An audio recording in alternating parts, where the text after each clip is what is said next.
Thanks bro. ആഘോഷിച്ചു. ആഘോഷിക്കേണ്ടത് ഞാനല്ല bro, നിങ്ങളാണ്. എന്തിനാടാ?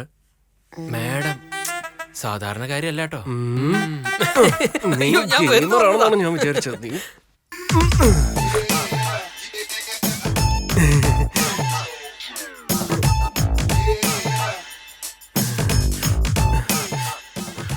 പെൻഡ്രൈവ് അതിൽ നിന്ന് എടുക്കാൻ മറന്നുപോയി. അത് പിന്നെ ഇത്രയും ദിവസം ഒറ്റയ്ക്കായിരുന്നില്ലേ, അതുകൊണ്ടാ. യൗവനം കാത്തു സൂക്ഷിക്കാൻ വേണ്ടിയിട്ട് ഇങ്ങനെ ഇടയ്ക്കിടയ്ക്ക് ഇങ്ങനെയൊക്കെ നോക്കിക്കൊണ്ടിരിക്കും. ഇനി അതിന്റെ ആവശ്യമില്ല. എന്താന്ന് വെച്ചാ നിങ്ങളുടെ കല്യാണം കഴിഞ്ഞില്ലേ? ആ, കല്യാണം കഴിച്ചു.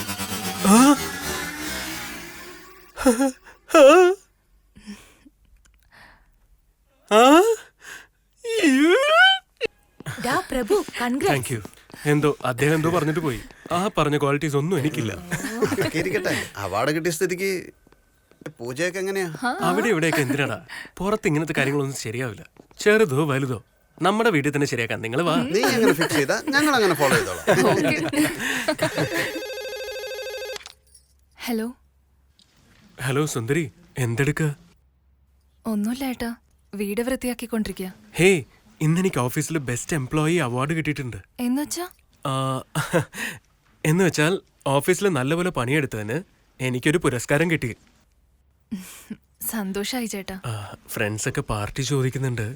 നമ്മുടെ വീട്ടിലേക്ക് വിളിച്ചിട്ടുണ്ട്. എന്തിനാ വെറുതെ പുറത്ത്? കല്യാണം കഴിഞ്ഞ് കുടിക്കില്ലെന്ന് വാക്ക് തന്നില്ലേ? അത് ഇന്നൊരു ദിവസത്തേക്ക് പ്ലീസ്. ശരി. എനിക്ക് ഇന്ന് ലേറ്റ് ആവുമെന്നാ തോന്നുന്നു. നിനക്ക് വിരോധമില്ലെങ്കിൽ ചിക്കൻ വാങ്ങിച്ചോണ്ട് വന്നിട്ട് ഒന്ന് കുക്ക് ചെയ്ത് വെച്ചിരുന്നെങ്കിൽ നന്നായിന്. ഉണ്ടാക്കി വെക്കാം ഏട്ടാ.